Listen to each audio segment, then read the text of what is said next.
ডাকসু নির্বাচনে ছাত্রদল সমর্থিত প্রার্থীদের শুভেচ্ছা জানিয়ে ফেসবুকে পোস্ট দেওয়ায় ব্রাহ্মণবাড়িয়া সদর মডেল থানার ওসি মোজাফফর হোসেনকে প্রত্যাহার করা হয়েছে।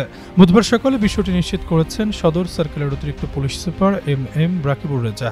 এর আগে মঙ্গলবার সকালে ওসি মোজাফফর হোসেনের ব্যক্তিগত ফেসবুক আইডি থেকে একটি পোস্ট লেখা হয়, মেধাবীদের জন্য শুভকামনা 21-17-8। পোস্টটি দেখে অনেকেই বুঝতে পারেন এটি ডাকসু নির্বাচনে ছাত্রদল মনোনীত প্রার্থীদের প্রতীক নম্বর উল্লেখ করে তাদের পক্ষে সমর্থন। সরকারি চাকরিজীবীদের রাজনৈতিক কর্মকাণ্ডে জড়ানো আইনগত নিষিদ্ধ হলেও একজন ওসি প্রকাশ্যে রাজনৈতিক দলকে সমর্থন জানানোয় প্রশ্ন ওঠে তার দায়িত্বশীলতা নিয়ে। পরে কয়েক ঘন্টার মধ্যে পোস্টটি মুছে ফেললেও বিতর্ক থামেনি, বরং বিষয়টি নিয়ে আরও তীব্র আলোচনা শুরু হয়। সামাজিক চাপের মুখে কর্তৃপক্ষ দ্রুত পদক্ষেপ নেয় এবং তাকে প্রত্যাহার করে। তবে ওসি মোজাফফর হোসেন দাবি করেন তার ব্যক্তিগত ফেসবুক আইডি হ্যাক করে রাজনৈতিক পোস্ট দেওয়া হয়েছে। তিনি বলেন, আমার আইডিতে শকুনের চোখ পড়েছে, আমাকে হেয় করার চেষ্টা চলছে। বিষয়টি ঊর্ধ্বতন কর্তৃপক্ষকে জানিয়েছে এবং সাধারণ ডায়েরিও করেছি।